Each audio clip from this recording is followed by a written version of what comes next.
महर्षि वेदव्यास ने महाभारत की कहानी को 18 खंडों में संकलित किया था।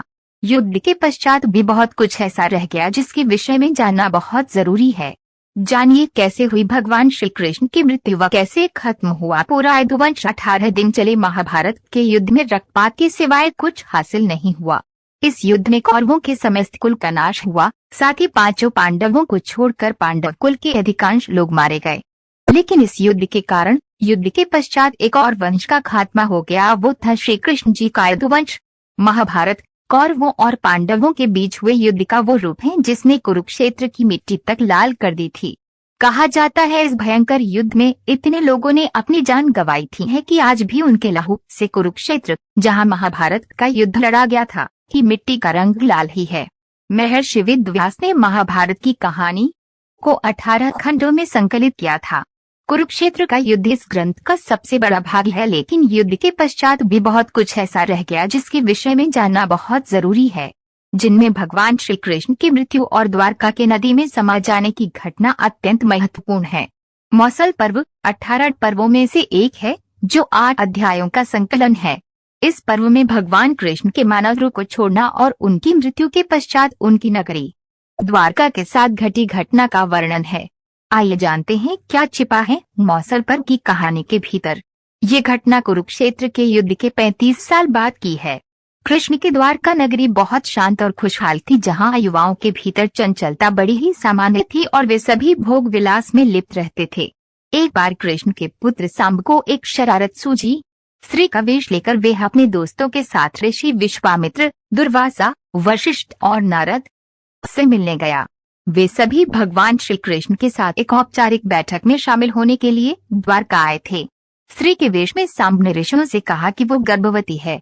वे उसे ये बताएं कि उसके गर्भ में बच्चे का लिंग क्या है।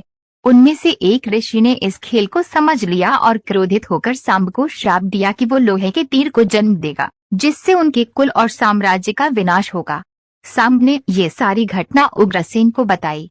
उग्रसेन ने सांब से कहा कि वे तांबे के तीर का चूर्ण बनाकर प्रभास नदी में प्रवाहित कर दे, इस तरह उन्हें उस श्राप से छुटकारा मिल जाएगा।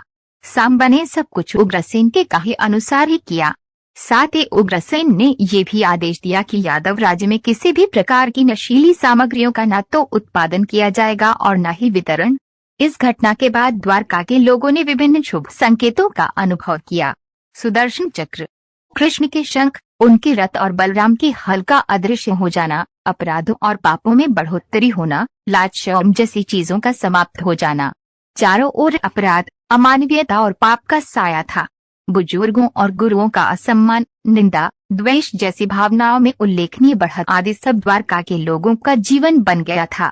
ये सब देखकर भगवान कृष्ण परेशान हो गए और उन्होंने अपनी प्रजा से प्रभास नदी के तट पर जाकर तीर्थ यात्रा कर अपने पापों से मुक्ति पाने को कहा। सभी ने ऐसा ही किया, परंतु जब सभी यादव प्रभास नदी के किनारे पहुंचे तो वहां जाकर सभी मदिरा के नशे में चूर होकर भोग विलास में लिप्त हो गए। मदिरा के नशे में चूर सात्याकी कृतवर्मा के पास पहुंचा और अश्वत्थामा को मारने की साजिश रचने और पांडव सेना के सोते हुए सिपाहियों की हत्या करने के लिए उसकी आलोचना करने लगा। वही कृतवर्मा ने भी सात्याकी पर आरोप मरने शुरू कर दिए। बहस बढ़ती गई और इसी दौरान सत्याकी के हाथ से कृतवर्मा की हत्या हो गई। कृतवर्मा की हत्या करने के अपराध में अन्य यादवों ने मिलकर सात्याकी को मौत के घाट उतार दिया। जब कृष्ण को इस बात का पता चला तो वे वहां पर प्रकट हुए और एक का घास को हाथ में उठा लिया। ये घास एक क्षण में परिवर्तित हो गई, जिससे श्री कृष्ण ने दोषियों को सजा दी।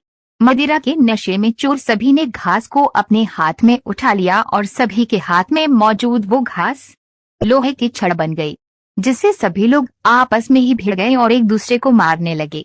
वब्रू, दारुक और भगवान कृष्ण के अलावा अन्य सभी लोग मारे गए। यदुवंश के नाश के बाद कृष्ण के ज्येष्ठ भाई बलराम समुद्र तट पर बैठ गए और एकाग्रचित्त होकर परमात्मा में लीन हो गए। इस प्रकार शेषनाग के अवतार बलराम जी ने देह त्यागी और स्वधाम लौट गए। लोहे की छड़ का चूर्ण एक मछली से निगल लिया और वे उसके पेट में जाकर धातु का एक टुकड़ा बन गया। जीरू नामक शिकारी ने उस मछली को पकड़ा और उसके शरीर से निकले धातु की टुकड़े को नुकीला कर तीर का निर्माण किया। कृष्ण वन में बैठे ध्यान में लीन थे। जीरू को लगा वे कोई हिरण है। उसने कृष्ण पर तीर चला दिया, जिससे श्री कृष्ण की मृत्यु हुई। कुछ समय बाद अर्जुन मदद लेकर द्वारका पहुंचे और कृष्ण की मृत्यु की खबर पाकर अत्यंत दुखी हो गए। कृष्ण के जाने के बाद द्वारका में उनकी 16,000 रानियां, कुछ महिलाएं, वृद्ध और बालक ही शेष रह गए। वे सभी इंद्रप्रस्थ के लिए रवाना होने लगे। इसके बाद उस क्षेत्र में सभी देवता और स्वर्ग की अप्सराएं, यक्ष, किन्नर, गंधर्व आदि आए और उन्होंने श्री कृष्ण की आराधना की। आराधना के बाद श्री कृष्ण ने अपने नेत्र बंद कर लिए और वे सशरीर ही अपने धाम को लौट गए। महाभारत युद्ध की समाप्ति के बाद जब युधिष्ठिर का राजतिलक हो रहा था, तब कौरवों की माता गांधारी ने महाभारत युद्ध के लिए श्री कृष्ण को दोषी ठहराते हुए श्राप दिया कि जिस प्रकार कौरवों के वंश का नाश हुआ है, ठीक उसी प्रकार यदुवंश का भी नाश होगा।